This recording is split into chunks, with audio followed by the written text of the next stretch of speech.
जय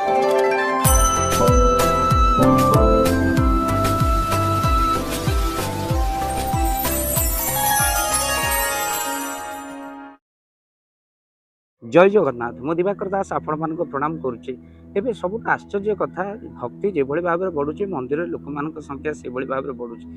देखला बेलू जीव हत्या से भाव में बढ़ुची जो भाई आपण मान देखुंत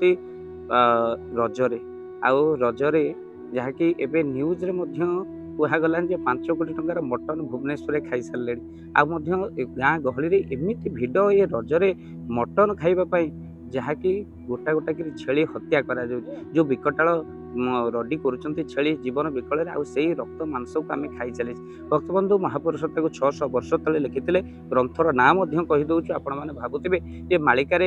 कौन लिखाई छेली हणा कथा निश्चिंत भाव में आपने जाइफुना मालिका लिखे महापुरुष लिखिं कहले ग्रामे ग्रामे छेली हणा ग्रामे ग्रामे छेली हणा देखी देवा देवी होइबे बणा लो जाई फूल घोर लगी जीव राति अणा अर्थात कलिजुग भितर ग्रामे ग्रामे छेली हणा हम आउ देवा देवी बणा होइजिबे आउ भक्तबंधु घोर कलिर समय ये घटना घटीजिबो बोली महापुरुष लिखिं आज देखंतु से घटना आखि सामने आम मैंने देखिले आउ आगे एते जीव हत्या होउनथला एबे देखंतु रज रे मटन लोक न खाइले जेमति मरिजिबे धाड़ी लगी मुंड से मुंड पर्यंत आम बलि प्रथा बंद करने सनातनी मैंने कहूँ गो हत्या बंद करने कहूँ देखला बेलू एम कौन जीवन ना जो मैंने छेली कुकुड़ा एम कौन जीवन ना भक्तबंधु आम चिंता करूँ से सृष्टि कौन होती केवल कौन आमरी पेटे पशियापी तेणु आम मांसांसी जीवन नुह आम शाकाहारी जीव आम पूरा भगवत मार्गी आम पूरा अमृतर संतान ए विष गुड़ाक केमी भक्षण करुँ महापुरुष कहते जे जीव मारे सुख बलि से हिंसे अंत काले तेणु भक्तबंधु ये कलिजुग भितर जे जीव सुख बलि मार से निश्चिंत भाव में अंत काल निश्चिंत से जीव ताक ही हत्या कर जी प्रेसर कुकर जीव हत्या कर सीझाई से प्रेसर रे सीझे मन रखी था तेणु जीव हत्या ठार दूरे रुहतु आपण मैंने श्री जगन्नाथ पाखक गले देखिए अरुण स्तंभ गरुड़ खुंभ टिके कुंडेଇବା चारिद्वारे 4टी पशु अर्थात जगन्नाथ संस्कृति कहे पशु पक्षी को भल पा पशु पक्षी को कुंडा तापर जाए जगन्नाथ कृपा पाइब एपटे जगन्नाथ दर्शन रे आम कृपा पाइबा गरुड़ को कुंडे पकऊ आउटे पक्षी मारिक हत्या कर आम मैंने भोजन करूँ जहाद्वारा टंकाकर पुण्य मिले ना तेणु चेष्टा करूँ आपण मैंने शाकाहारी हवापाई भोजन करने कहीं मांस केवल जे खाए से पापरे भागी हुए ना गरुड़ पुराण रे कहूँ प्रथम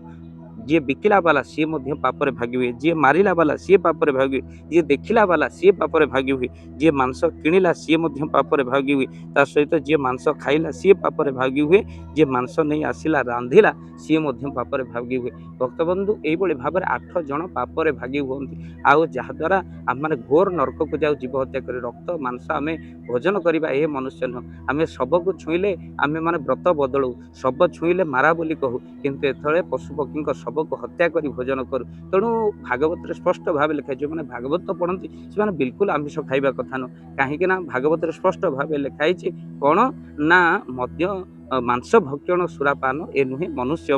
भोजन तेणु गोटे भक्तबंधु कलिजुग भितर गोटे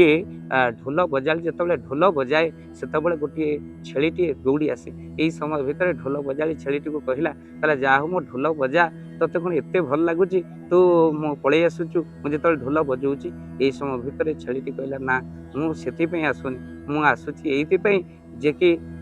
जो ढोलर चमड़ा जहाँ ता हूँ मो निज छुआर चमड़ा ताको बाड़ेला बेलू मत कष्ट हो तो से पलाऊँ कहीं तू जो चमड़े ढोल तैयारी कर मो छुआर चमड़ा से मुझे दौड़ी आसूँ आठ दुख कौन ढोल बजाली तो ढोल बजेवा छाड़देला ये दुख को कष्ट को देखीदे प्रकृत में आउ आपण मैंने देखु महापुरुष लिखिते कहले गोचर होइब चाष बउल पड़िया रही आउ नदी नाल पानी टोपे न रहिब फटा हेब चाष भूई भक्तबंधु जहाँकि पापर भार जीव हत्या बारंबार रक्त पड़ुची आउ ता द्वारा होचे तेणु शाकाहारी हुआ आउ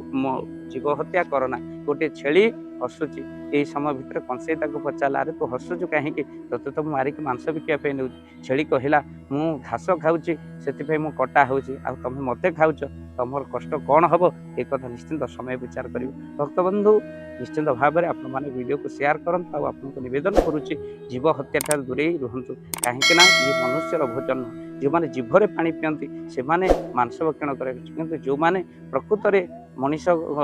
शाकाहारी हवा दरकार कहीं जो मैंने दांतर उठरे पानी पियंती ସେମାନେ କେବେ ବି ଆମିଷ ଭୋଜନ କରିବା କଥା। ଭିଡ଼ିଓକୁ ବହୁ ମାତ୍ରା ସେୟାର କରନ୍ତୁ। ଚ୍ୟାନେଲରେ ଯଦି ନା ଚ୍ୟାନେଲକୁ ସବସ୍କ୍ରାଇବ୍ କରିଦିଅନ୍ତୁ। ଜୟ ଜଗନ୍ନାଥ, ଜୟ ଜଗନ୍ନାଥ। ଧନ ଅର୍ଜନେ ଧର୍ମ କରି ଧର୍ମେ ପ୍ରାପତ ନରହରି। ଆପଣଙ୍କ ଉପାର୍ଜିତ ଧନକୁ ଯଦି ଧର୍ମ କାର୍ଯ୍ୟରେ ଲଗାଇବା ପାଇଁ ଚାହୁଁଛନ୍ତି, କିଛି ଅସହାୟ ଅସୁସ୍ଥ ବ୍ୟକ୍ତି ପାଖରେ ଆମେ ପ୍ରତିଦିନ ପହଞ୍ଚୁ ଆଉ କିଛି ସହଯୋଗ କରୁ। ଯଦି ଆପଣଙ୍କର ସେ ଗୁଣ୍ଡୁଚି ମୂଷା ଭଳି ଦାନ ସେଇ କାର୍ଯ୍ୟରେ ଲାଗିବା ପାଇଁ ଚାହୁଁଛନ୍ତି, ସ୍କ୍ରିନରେ ଚାଲିଥିବା ଏ ନମ୍ବରରେ ଏବେ କଲ୍ କରନ୍ତୁ। ଆମେ ଦେବୁ ଆପଣଙ୍କୁ ଫୋନ୍ ପେ ନମ୍ବର। ଆପଣଙ୍କର ଯେତିକି ସମର୍ଥ ରହିଛି ବା ସାମର୍ଥ୍ୟ ଅନୁସାରେ ଆପଣ ପ୍ରଦାନ କରିବେ ଆପଣଙ୍କର ଅର୍ଥ ରାଶି। ଏବେ ଆପଣ ଜାଣିକି ଆନନ୍ଦିତ ହେବେ,